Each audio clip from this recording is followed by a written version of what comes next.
Hello मेरे प्यारे बच्चों, कैसे हो आप सभी लोग। उम्मीद करते हैं कि बहुत ही अच्छे होंगे। तो आज के इस वीडियो में हम पढ़ने वाले हैं टेंस यानी कि काल के बारे में। और मेन पर्टिकुलर टॉपिक है हमारा प्रेजेंट इंडेफिनिट टेंस।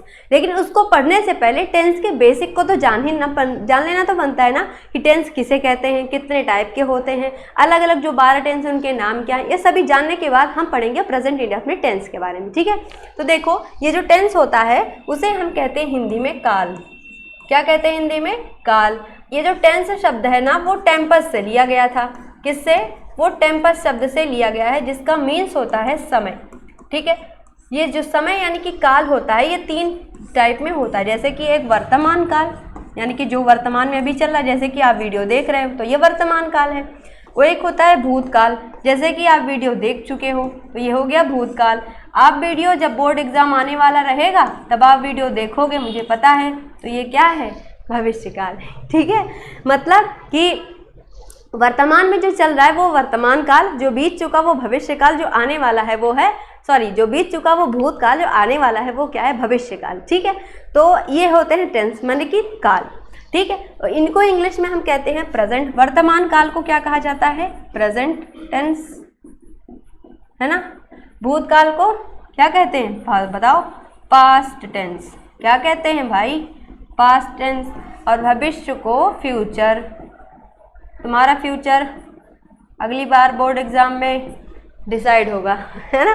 तो ये हो गया फ्यूचर टेंस। होगा, हो चुका तो भूत है, हो रहा है वर्तमान, होगा तो भविष्य। ठीक है, तो ठीक है, अब इतनी समझ में आ गई। अब इनके बारे में समझते हैं कि जो प्रेजेंट टेंस है, पास्ट टेंस है, फ्यूचर टेंस है, जो तीनों अलग अलग प्रकार हैं, इनके कौन कौन से प्रकार होते हैं। तो देखिएगा कि जो प्रेजेंट टेंस होता है वो भी 4, पास्ट टेंस भी 4 और फ्यूचर टेंस को भी 4 भागों में बांटा गया है। इसको हमें चारों को अलग अलग पढ़ना होता है। इस तरीके से टोटल कितने हो गए? 12 टेंस हो गए। इन 12 को भी हमें कंप्लीट करना है। एक एक टॉपिक एक एक वीडियो में रहेगा, यानी टोटल 12 लेक्चर होंगे, जिसमें आपको हर एक वीडियो में बहुत ही डिटेल से मैं पढ़ाऊंगी। बस पेशेंस यानी कि धैर्य बना के आपको बैठना है, अच्छे से समझना है। ठीक है, एक प्रॉमिस खुद से कर लीजिए, जब तक ये पूरा खत्म नहीं हो जाता हम वीडियो से देख के उठेंगे नहीं, कंप्लीट करके रहेंगे। ठीक है, अगर अच्छे से पढ़ना है, और मेरा वादा है अगर आपने मन से ध्यान से बैठ के अभी पढ़ लिया ना, मुश्किल से 35 मिनट अगर आपने पढ़ लिया तो समझ लीजिए कि एक एक चीज़ आपको क्लियर हो जाएगी। बच्चों बहुत ही बारीकी से मैंने बनाया है। देखो अब ये जो प्रेजेंट टेंस होता है, ये होते हैं 4 प्रकार के। कौन कौन से होते हैं? तो सबसे पहले हो गया present indefinite, present indefinite tense. दूसरा हो गया प्रेजेंट कॉन्टिन्यूअस टेंस। ठीक, तीसरा हो गया present perfect tense, present perfect tense. और चौथा हो गया क्या? Present perfect continuous. यानी कि चौथा होता है वो प्रेजेंट परफेक्ट, और इन दोनों का ये होता है मिक्सचर, और जिससे बनता है प्रेजेंट परफेक्ट कॉन्टिन्यूअस। सेम इसी तरीके से भी होता है पास्ट टेंस। कौन कौन सा? ध्यान से देखिएगा, 1 मिनट बस देखना, अभी कितनी जल्दी से जादू से लिख जाएगा सब में, है ना। ये देखो लिख गया। अब इसको थोड़ा सा छोटा करती हूँ,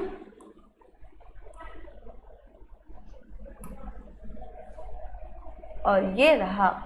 अब इसके नाम क्या हैं वो समझते हैं। ओके,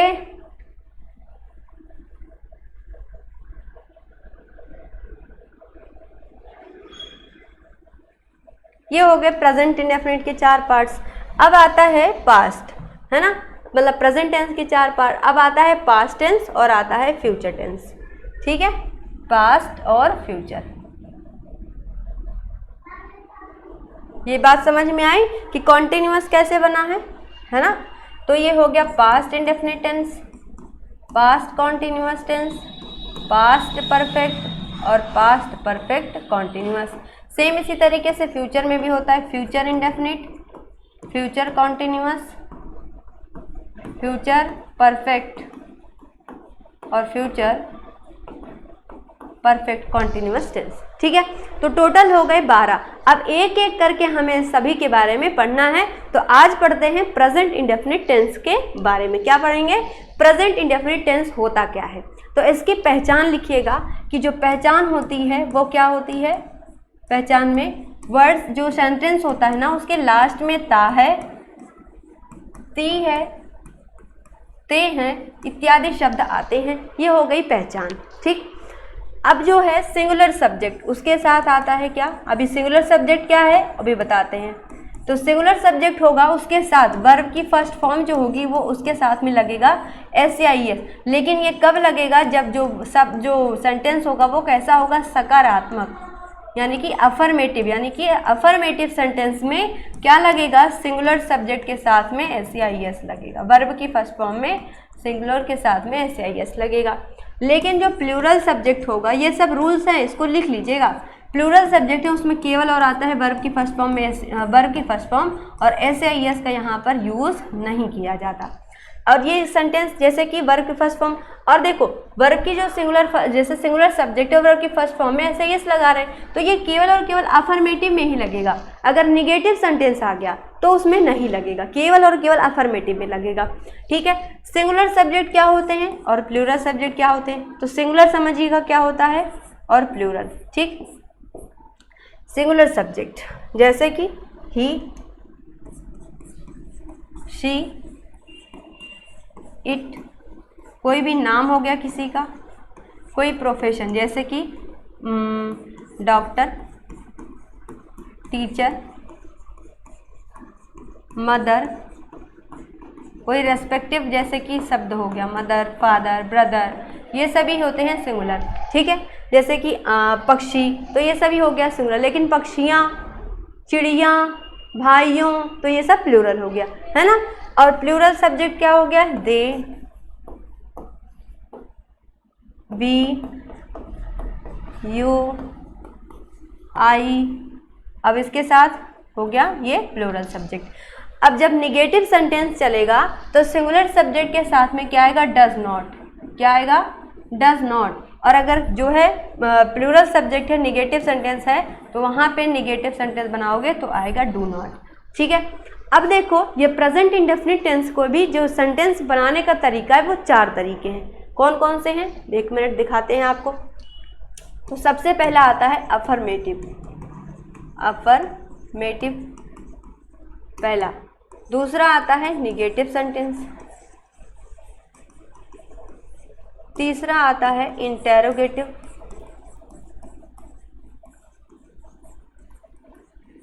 और चौथा आता है WH वर्ड, जिसमें जैसे कि WH वर्ड में क्या क्या आता है लिख लीजिएगा। हाउ, व्हेन, व्हाट, है ना, हाउ मेनी, हाउ मच। ठीक है, how, when, what, how many, how much, whom, whose। ये जब सभी सेंटेंस जो ये सभी वर्ड क्या हैं? WH वर्ड हैं। ये सेंटेंस में जब लगेगा तो सेंटेंस कैसे बनाना है वो समझते हैं। सबसे पहले अफर्मेटिव पे आते हैं। अफर्मेटिव अगर सेंटेंस है जैसे कि वह घर जाता, उसमें नकारात्मक कुछ भी नहीं है, मतलब नकारात्मक मतलब नहीं, उसमें यूज़ नहीं करा जाएगा। जैसे कि अफर्मेटिव सेंटेंस होगा तो सेंटेंस स्ट्रक्चर क्या होगा? सबसे पहले लिखेंगे सब्जेक्ट को प्लस फिर आएगा वर्ब की फर्स्ट फॉर्म में SAIS। SAIS कब आएगा? जब सब्जेक्ट कैसा होगा? सिंगुलर, है ना। जब सब्जेक्ट कैसा होगा? सिंगुलर सब्जेक्ट, तो वर्ब की फर्स्ट फॉर्म में SAIS लगा देंगे और प्लस क्या आ जाएगा? ऑब्जेक्ट। ठीक है, लेकिन अगर निगेटिव सेंटेंस होगा बच्चों तो वहाँ पर क्या होगा? सबसे पहले आएगा सब्जेक्ट, अब क्या आ जाएगा? डू नॉट या डज नॉट, डू या डज नॉट, प्लस क्या आएगा? वर्ब की फर्स्ट फॉर्म और प्लस क्या आएगा? ऑब्जेक्ट। वर्ब की फर्स्ट फॉर्म आएगा, SAIS नहीं आएगा, चाहे वो सिंगुलर सब्जेक्ट हो चाहे वो प्लूरल सब्जेक्ट हो। इंटेरोगेटिव कैसे बनेगा? यही डू और डज पहले आ जाएगा, डू या डज पहले आ जाएगा, बस बाकी सब कुछ सेम। सब्जेक्ट प्लस वर्ब की फर्स्ट फॉर्म प्लस ऑब्जेक्ट। अगर निगेटिव है तो वर्ब के पहले क्या लगा दो? नॉट लगा दो, है ना। जैसे मैंने कहा क्या वह घर नहीं जाती है, तो पहले कहा क्या वह घर जाती है, इंटेरोगेटिव, लेकिन इंटेरोगेटिव नेगेटिव बन जाएगा कब, जब लग जाएगा कि क्या वह घर नहीं जाती है, नहीं लग गया तो इंटेरोगेटिव था और नेगेटिव भी हो गया। अगर WH वर्ड आए तो कैसे बनाना है, तो सबसे पहले आप लिखेंगे WH वर्ड, बस यही आपको उतार देना है नीचे भी, डू या डज प्लस क्या आएगा सब्जेक्ट प्लस क्या आएगा वर्ब की फर्स्ट फॉर्म प्लस क्या आ जाएगा ऑब्जेक्ट। अगर नॉट है सेंटेंस में तो वर्ब की फर्स्ट फॉर्म के पहले लगा दो नॉट। आया समझ में? तो ये सेंटेंस स्ट्रक्चर है, आप इसको अच्छे से स्क्रीनशॉट लेके नोट कर लीजिएगा। अगर एक एक चीज़ें आपने पढ़ लिया ना बच्चों, बहुत आसान हो जाएगा, बहुत ज़्यादा आसान हो जाएगा।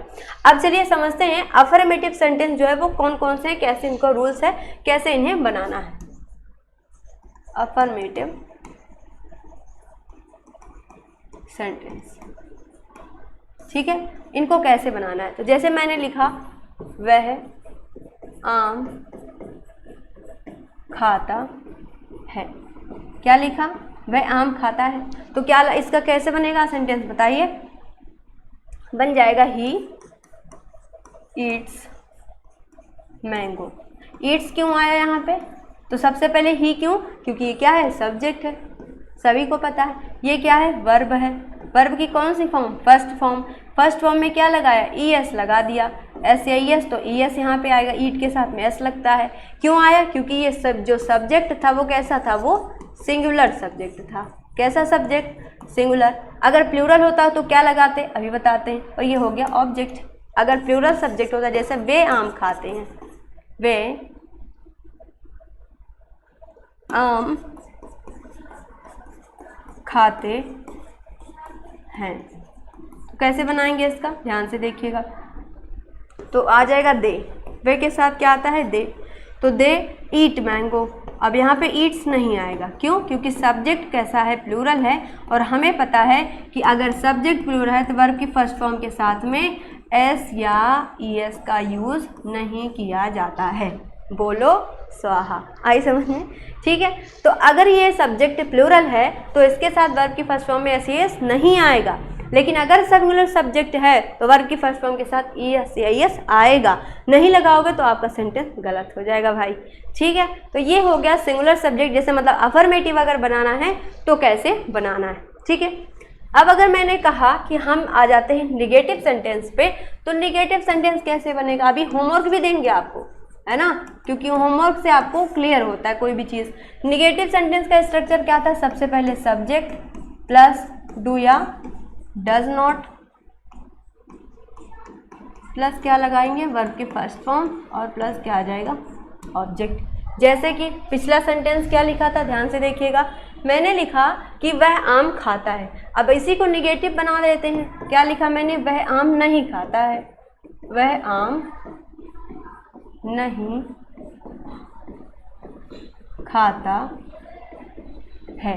तो कैसे बनाएंगे, वह आम नहीं खाता है, तो ही सबसे पहले आएगा सब्जेक्ट, तो लिख लिया सब्जेक्ट, वह आम नहीं खाता है। अब क्या आएगा, डज या डू नॉट, लेकिन डज या डू नॉट में क्या आएगा भाई, अरे वही आएगा जो सिंगुलर सब्जेक्ट के साथ आता है। सिंगुलर के साथ डज, तो डज लगा दिया, कुछ नहीं करना है। ही डज नॉट, क्या नहीं खा रहा, आम नहीं खा रहा है, तो वर्ब क्या है, खाना है। किसको खाना, ईट द मैंगो, बस बन गया सेंटेंस। जैसे कि दूसरा सेंटेंस लिख लो, मैंने कहा वह स्कूल नहीं जाती है, वह स्कूल नहीं जाती है, यही लिखा है। तो क्या बनाएंगे, शी लगेगा यहाँ पे, शी, तो ही वह जाती है मतलब वह के लिए फीमेल है तो शी आएगा। तो शी कहाँ नहीं जाती, स्कूल, तो शी क्या है, सिंगुलर है, तो डज नॉट लग जाएगा। डज नॉट जाने की, गो कहाँ, टू द स्कूल। समझ में आ गया कैसे बनाना है। तो अगर प्लूरल सब्जेक्ट है तो डज लगेगा, अगर सिंगुलर मान लो प्लूरल है तो डू लगेगा। अगर जैसे मतलब प्लूरल सब्जेक्ट है तो डू लगेगा, जैसे वे आम नहीं खाते हैं, नहीं खाते हैं, तो इसका कैसे बनाएंगे, ध्यान से देखिएगा। तो दे के लिए, वे के लिए आ जाएगा दे, अब डज या डू नॉट में क्या आएगा, बोलो डू नॉट आएगा। क्यों? क्योंकि वह सब्जेक्ट कैसा है, वो प्लूरल सब्जेक्ट है। तो दे डू नॉट क्या नहीं खाते, आम नहीं खाते, तो ईट द मैंगो। आ गया भाई समझ में? कंप्लीट। चलो फिर अब आ जाते हैं, अफर्मेटिव पढ़ लिया, नेगेटिव। अब आते हैं इंटेरोगेटिव पे कि इंटेरोगेटिव सेंटेंस आपको कैसे बनाना है। इंटेरोगेटिव सेंटेंस का बनाने का रूल क्या होता है, सबसे पहले आएगा डज या डू नॉट, डज या डू, फिर आएगा सब्जेक्ट, फिर आएगा वर्ब और फिर आएगा ऑब्जेक्ट। लेकिन अगर निगेटिव है यहाँ पे तो वर्ब के पहले लगा दोगे नॉट। जैसे एग्जाम्पल मैंने कहा सीता, सॉरी इंटेरोगेटिव है ना, तो हो जाएगा क्या सीता, है ना। अभी WH वर्ब वाले भी बताएंगे। सबसे पहले बनाइए क्या सीता गाना गाती है, क्या सीता गाना गाती है, और यहाँ पे लगेगा क्वेश्चन मार्क। सबसे लास्ट में क्या लग जाएगा, ऑब्जेक्ट के बाद, सेंटेंस खत्म होने के बाद क्वेश्चन मार्क। तो कैसे बनाएंगे इसको, ध्यान से देखिएगा आप। मैंने लिखा क्या सीता गाना गाती है, तो सीता क्या है, सिंगुलर है ना, सिंगुलर, तो इसके लिए क्या आएगा डस, तो लगा दिया डस। अब सब्जेक्ट आएगा डस सीता सिंग, गाना गाने की, सिंग ए सॉन्ग। क्या हो गया, डस सीता सिंग ए सॉन्ग। क्या सीता गाना गाती है, बताओ गाती है कि नहीं, है ना। अब अगर मान लो यही मैंने कर दिया, इसी को मैंने बना दिया प्लूरल, क्या वे गाना गाते हैं, तो कैसे बनेगा, डू लग जाएगा। डू क्यों, क्योंकि सिंगुलर नहीं प्लूरल है। Do they sing a song. आया समझ में। लेकिन अगर मैंने कहा कि इसी को हमें WH यानी कि इंटेरोगेटिव, तो वो भी है, पर उसमें अगर मैंने क्वेश्चन मार्क यानी कि क्वेश्चन वर्ड लगा दिया, जैसे कि मैंने लिख दिया क्वेश्चन वर्ड में, जैसे कि मैंने लिखा वे स्कूल क्यों जाते हैं, मैंने लिखा वे स्कूल क्यों जाता है, तो कैसे बनाएंगे। अब WH वर्ड क्या है, क्यों, क्यों के इंग्लिश वाई, तो लिख दिया वाई। वह है तो यानी सिंगुलर है, तो क्या लगेगा does. Why does he go to school. बस इजी तो है इतना सारा, है ना। मैंने लिखा कि वह स्कूल क्यों नहीं जाता है, मान लो यहाँ पे नहीं लगा दिया, जैसे कि लिख दिया वह स्कूल क्यों नहीं जाता है, तो कैसे बनाएंगे। अरे भाई सिंपल है, वर्ब के फर्स्ट फॉर्म के पहले नॉट लगा देंगे। कैसे लगाएंगे, तो why does he not go to school. आया समझ में, वर्ब के पहले लगा दिया नॉट, आया वर्ब के पहले नॉट। तो इस तरीके से आपको सेंटेंस को बनाना है। सबसे पहले हमने समझा अफर्मेटिव के बारे में। अफर्मेटिव कैसे बनेगा, अफर्मेटिव कैसे बनेगा, सबसे पहले आएगा सब्जेक्ट प्लस आएगा वर्ब की फर्स्ट फॉर्म में SEIS, अगर सिंगुलर है तो SES लगा दो, नहीं है तो नहीं लगाना है, और फिर आएगा ऑब्जेक्ट। सब्जेक्ट वर्ब के फर्स्ट फॉर्म में SES और ऑब्जेक्ट। अगर यह प्लूरल है तो वर्ब के फर्स्ट फॉर्म में SES नहीं आएगा। अगर निगेटिव सेंटेंस बनाना है तो कैसे बनाओगे, सब्जेक्ट आएगा, अब निगेटिव के लिए डज या डू नॉट आ जाएगा, वर्ब की हमेशा आप चलेगी फर्स्ट फॉर्म और यहाँ पे ऑब्जेक्ट। ठीक है, तो वह आम नहीं खाता है तो ही डज नॉट, सिंगुलर है तो डज नॉट, अगर प्लूरल है तो जैसे यहाँ प्लूरल है तो डू नॉट हो जाएगा। ठीक है, अगर यहाँ पे इंटेरोगेटिव सेंटेंस है तो कैसे बनेगा, डज या डू सबसे पहले आ जाएगा, फिर सब्जेक्ट हो जाएगा, फिर वर्ब के फर्स्ट फॉर्म, फिर ऑब्जेक्ट। ठीक है, तो बस इसे अगर नॉट है तो बीच में वर्ब के पहले क्या लगा दो, नॉट। और ये जो वर्ब के पहले नॉट लगाने वाला है ना प्रक्रम, वो पूरे 12 के 12 टेंस में चलता है। जैसे कि अगर आप मेरे लिए परफेक्ट पढ़ रहे हो, वहाँ पे कैसे निगेटिव लगाओगे, नॉट कहाँ लगेगा, वहाँ भी वर्ब के पहले लगेगा। याद रखिएगा बस हमेशा कि जो नॉट लगेगा वो हमेशा कहाँ लगेगा, वर्ब के पहले, यानी सब्जेक्ट के बाद या वर्ब के पहले, दोनों में से कोई भी आप बोल सकते हैं। ठीक है, ये रूल 12 के 12 जगहों पर आप याद रखिएगा। आज तो हमने कंप्लीट कर लिया क्या, सेंटेंस कौन सा, प्रेजेंट इंडेफिनिट टेंस। ठीक है, अब चलिए हम दे देते हैं आपको कुछ क्वेश्चंस और आपको इसको घर पे प्रैक्टिस करना है। मैंने लिखा वह घंटी बजाता है। अब इसका बनाइएगा। ठीक है, वह घंटी बजाता है। दूसरा, चपरासी घंटी क्यों बजाता है।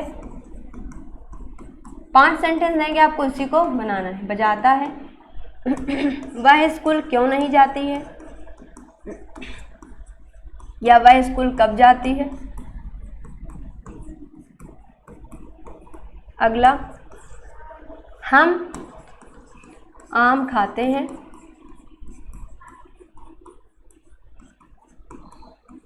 और हम आम नहीं खाते हैं।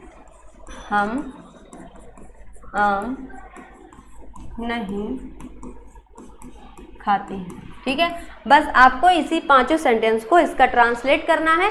और 5 को आंसर कैसे करोगे, ऐसे डाल के 1 फिर इसका आंसर, 2 फिर इसका आंसर, 3 आंसर, 4 आंसर और 5 आंसर।